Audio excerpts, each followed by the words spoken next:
여러분, 지난 1년을 살아가시면서 늘 여러분 성공하는 삶 사셨죠? 늘 한 번도 실패해 본 적 없으시죠? 실수해 본 적도 한 번도 없으시지요? 누군가의 마음을 상하게 한 적도 한 번도 없고 늘 성공하시고, 그리고 늘 잘 되었고, 돈벌이도 잘했고, 사람들과의 관계도 잘했고, 늘 그렇게 승리하는 삶을 사셨죠? 저는 우리 교회 성도들이 그런 삶을 살기를 원합니다. 하지만 현실을 보면 어떻습니까?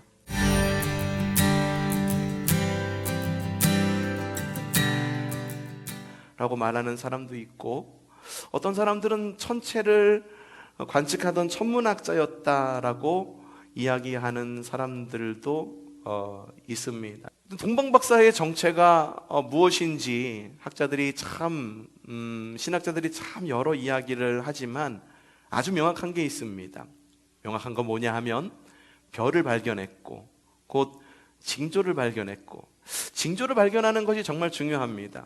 이게 우리가 신약 성경을 읽다 보더라도 무화과 나무의 비유를 들면서 무화과 나무 잎이 푸르러지면 여름이 온 줄로 너희가 알지 못하느냐 하물며 주님의 때가 이미 이르렀다는 것을 너희가 이때의 징조를 보면 알 수 있지 않느냐라고 주님께서는 말씀하셨죠.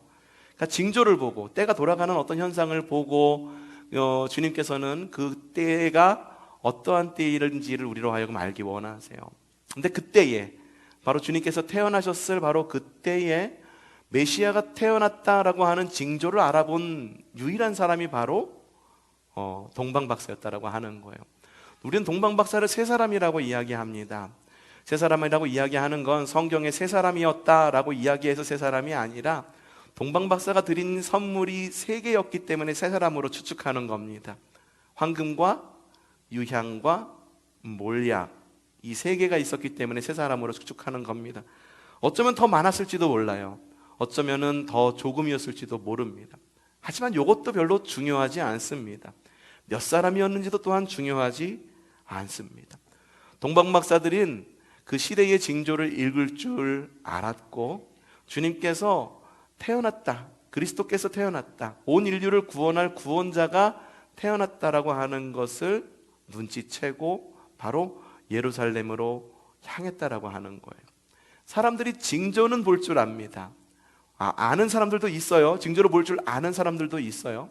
하지만 행동하는 사람은 드뭅니다. 이웃을 사랑해야 된다는 것은 다 압니다. 하지만 이웃을 사랑하는 것을 행동하는 사람은 그리 많지 않습니다. 주님께 예배해야 된다는 것을 다 압니다. 하지만 주님께 예배하는 사람은 많지 않습니다. 성탄절이 주님의 생일이라고 하는 것은 모두가 다 압니다. 하지만 주님의 생일에 주님의 생일을 축하하러 예배하러 나오는 사람은 전체의 10분의 1 혹은 4분의 1밖에 되지 않는다라고 하는 것이죠. 동방박사가 탁월한 이유는 여기에 있었어요. 어떠한 징조를 보고 그 징조를 따라서 있구나 라고 하는 막연한 생각만 가지고 있었던 것이 아니라 행동에 옮긴 거죠. 주님을 만나러 오는 그 길은 굉장히 짧은 길이 아니었었습니다. 사막을 뚫고 광야를 뚫고 오는 길이었기 때문에 그 기간에는 생업을 위한 그 어떠한 행위도 할 수가 없었어요. 낙타를 끌고 왔다라고 그래요. 낙타를 끌고 왔는데 보통의 이 사막을 여행하는 사람들은 낙타를 한 마리만 끌고 다니지 않습니다. 한 마리를 보통 더 끌고 다닙니다. 낙타를 먹여야 되는 짐도 잔뜩 실었을 것이고, 주님께 선물할 선물도 잔뜩 실었을 것이고, 내가 먹어야 될 양식도 잔뜩 실었으니 그 여행은 단순히 생산적인 여행이 아니라 지극히 소비적인 여행이었다는 것을 우리가 알 수 있습니다.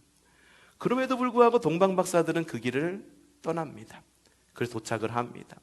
예루살렘에 도착을 하죠.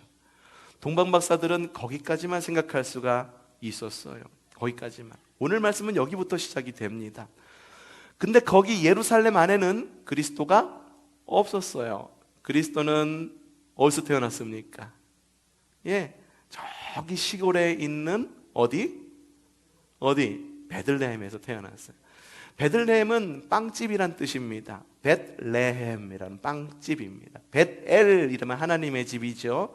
베들레헴은 빵집이라는 뜻이에요.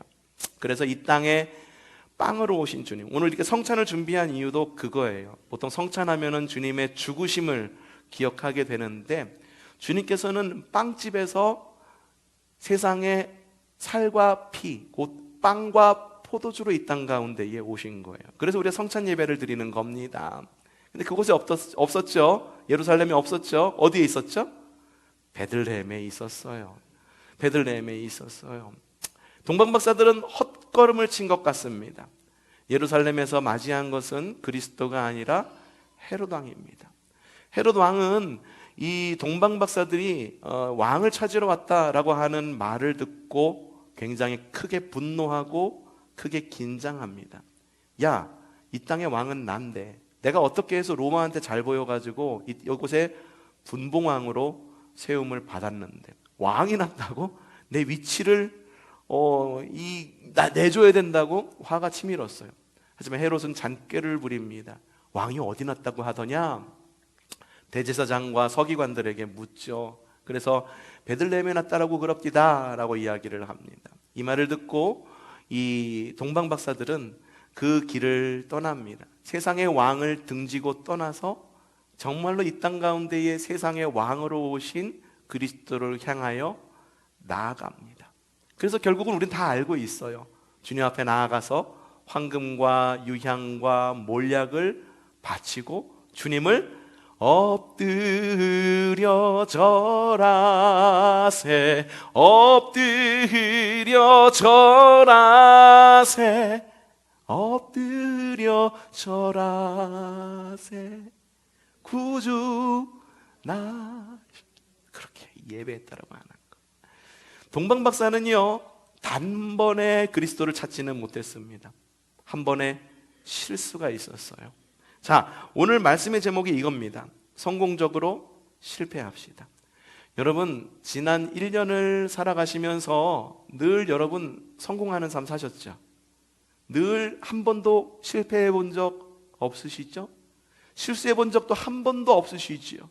누군가의 마음을 상하게 한 적도 한 번도 없고 늘 성공하시고 그리고 늘 잘 되었고 돈벌이도 잘했고 사람들과의 관계도 잘했고 늘 그렇게 승리하는 삶을 사셨죠?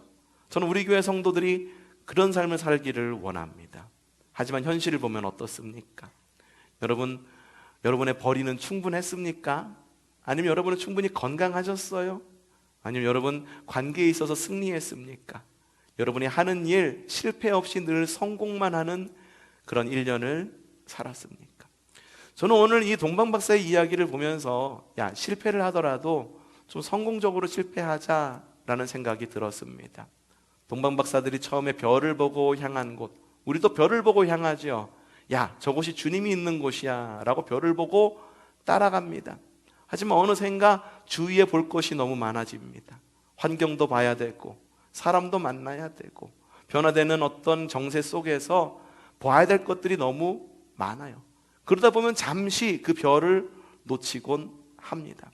그리고 향한 곳, 그곳은 정말 우리의 주님이 아닌 헤롯이 있는 바로 그곳을 향하고 아이고 이곳이 아닌가 보다 하고 화들짝 놀라는 것이 지난 1년의 우리의 삶이었습니다. 중요한 건 그겁니다. 깜짝 놀라셨습니까? 그리고 후회가 있으십니까? 그러면 목표를 재설정하면 됩니다.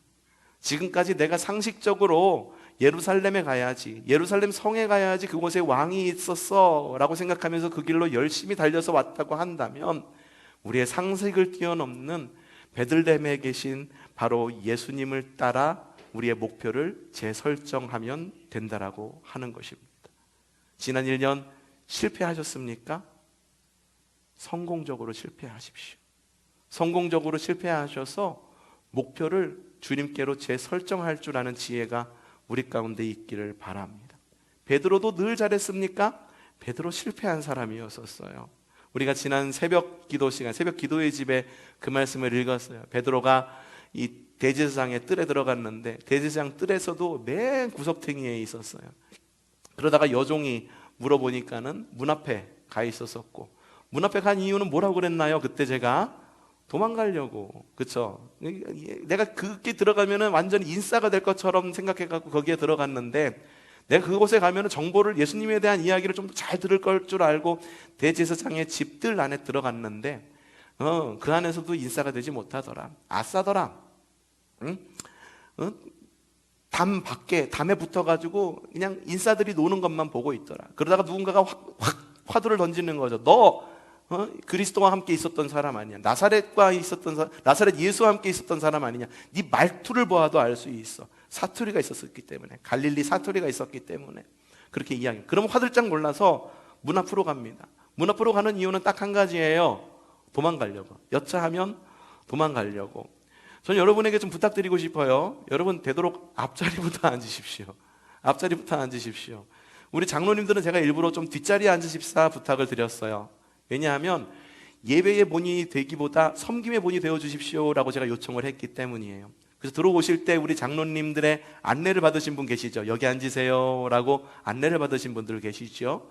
우리 장로님들, 임직자들은 뒷자리에 앉아가지고서 내가 섬겨야겠다는 마음으로 뒷자리에 앉으십시오. 하지만 여러분, 예배를 드리기 위해서는 대부분 앞자리에 앉으십시오. 앞자리가 많이 비었어요. 그렇죠? 굉장히 많이 비었습니다. 앞자리부터 앉으십시오. 마치 베드로가 여차하면 도망가려고 문 앞에서 기다리고 있었던 것처럼 문 앞에 앉지 마세요. 추워요. 또한 찬바람이 들어와서 춥습니다. 안쪽부터 앉으십시오. 베드로는 실패했어요. 예수님을 3번 부인합니다. 그럼에도 불구하고 달기 3번 울자 자기가 실패했다라고 하는 것을 깨닫게 됩니다. 삶을 돌이켜요. 그래서 예루살렘 교회, 유대인을 중심으로 한 예루살렘 교회에 안드레가 아니죠. 야고보와 함께, 예수님의 동생이었던 야고보와 함께 예루살렘 교회의 중직으로서 바울이 찾아왔을 때 바울을 이렇게 도와주기도 하고, 바울에 대해서 야, 바울이 복음을 전한 것은 이게 맞는 거였어 라고 이렇게 이야기도 해주는 그런 중직으로 성장할 수 있었다라고 하는 거죠. 미국에 가면 나사라고 하는 조직이 있습니다. 나사가 뭐 하는 것인가요? 로켓 쏘아 올리는 것이 나사죠. 그렇죠? 나사가 빠지면 안 돼요. 그 나사만 김영준 권사님 엄청 크게 막 웃으셨는데 그러시면 안 돼요. 나사가 빠진 사람, 나사는 로켓을 쏘아 올리는 곳이래요. 근데 나사에서 하는 제일 많은 일이 뭔지 아십니까? 나사에서 하는 일 중에 제일 많이 하는 일이 실패하는 일입니다.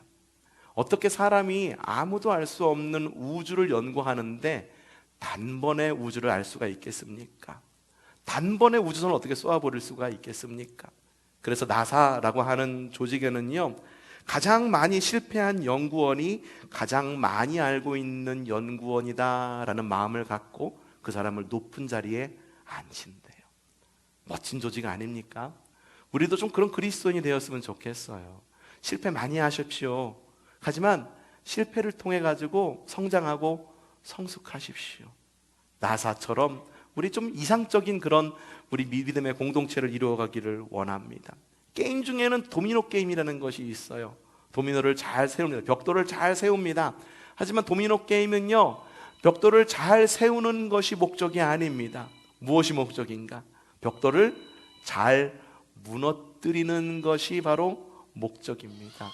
무너뜨리기 위해 세우는 것입니다.